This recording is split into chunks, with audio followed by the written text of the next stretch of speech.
तो फिर ये रिश्ता हम पक्का समझे? हमारी तरफ से तो बिल्कुल डन है जी, और हमें आपका लड़का भी पसंद है। तो फिर ठीक है, अब लेन देन की बात भी कर लेते हैं। आप उसकी टेंशन मत लो रवि प्रकाश जी, ये लोग हर तरह से तैयार हैं। हाँ जी, और शादी में हमें एक बलेनो गाड़ी और साथ में 15 लाख रुपए कैश दे देंगे आपको। तेज प्रताप जी सॉफ्टवेयर इंजीनियर है मेरा बेटा प्रदीप। पता है कितना कमाता है? बता बेटा। जी 1.5 लाख पर मंथ, और साथ में कुछ प्राइवेट क्लाइंट्स भी हैं मेरे पास। 2 से 2.5 लाख रुपए महीना कमाता है, और आप इतने सस्ते में निपटाना चाहते हैं? लेकिन हमने तो राजेश जी को अपना बजट पहले ही बता दिया था। और आपने हामी भरी थी, तभी तो हम ये लड़की देख रहे वो हैं। सब छोड़िए राजेश जी, एक फॉर्च्यूनर और 25 लाख रुपए कैश, वरना आप ये रिश्ता भूल जाइए। लेकिन ये तो बहुत ज्यादा है राजेश जी, इतना अरेंजमेंट हम कहाँ से करेंगे? और फिर आप हमारी बेटी की पढ़ाई भी तो देखिए, कितना पढ़ी लिखी है।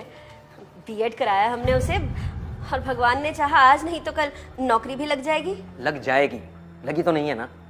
और वैसे भी टीचर्स के लिए सरकारी वैकेंसी इतनी जल्दी नहीं निकलती, और प्राइवेट में बीएड वालों को कितना ही दे देते हैं, 12 से 15 हज़ार रुपये बस। इससे ज्यादा का तो पेट्रोल फूक देता है मेरा बेटा प्रदीप महीने में। चलो बेटा, हमारी बात यहाँ नहीं बनेगी। अरे हाँ हाँ, जाइए जाइए, हमें भी नहीं करनी अपनी बेटी की शादी आप जैसे दहेज लोभियों के घर में। आप जैसे लालचियों की पुलिस में कंप्लेंट हो जानी चाहिए, जो दूसरों की धी बेटी को खरीदने का सामान समझते हैं, सौदेबाजी करते हैं।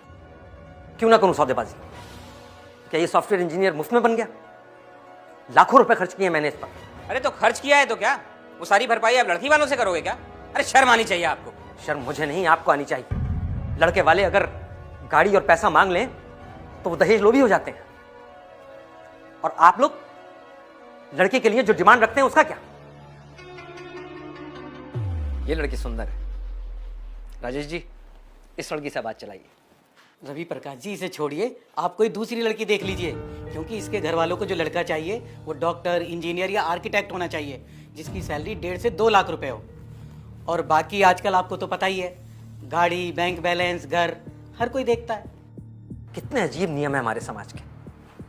लड़के वाले अगर अपनी कोई डिमांड रख दें तो वो लालची कहलाते हैं, और लड़की वाले जब लड़के का घर परिवार, उसकी जमीन जायदाद, उसकी कमाई देखते हैं तो उन्हें कोई लालची नहीं कहता।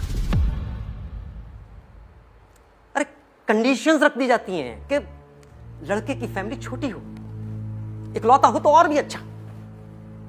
किसी को कारोबारी चाहिए तो किसी को लाखों के पैकेज वाला, टॉल, डार्क, हैंडसम। क्यों, सही कह रहा हूं ना भाभी जी? भाई साहब, बेटी दे रहे हैं तो उसका भविष्य और सुख भी ना देखें? जरूर देखिए भाभी जी, लेकिन इसकी क्या गारंटी है कि डॉक्टर्स, इंजीनियर्स, बड़ी बड़ी मोटी कमाई करने वाले लड़के आपकी लड़की को खुश रखें? मुझे खुशी होती अगर आपने पूछा होता कि लड़कों का स्वभाव क्या है। मुझे खुशी होती अगर आपने पूछा होता कि उनका व्यवहार कैसा है।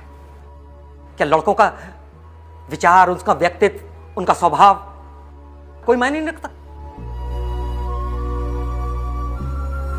अगर मेरी किसी भी बात से आपको कोई तकलीफ पहुंची है, उसके लिए मैं माफी चाहता हूं आपसे।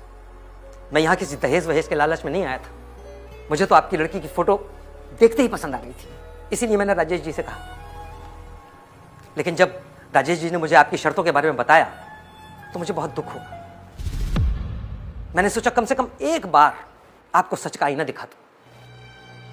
रही बात मेरे बेटों की, तो मैं जानता हूं कि मेरे बेटे हीरे, ये लड़कियों की इज्जत करना जानते हैं। कोई भी लड़की इनसे शादी करके खुश रहेगी। अब मैं चलता हूं।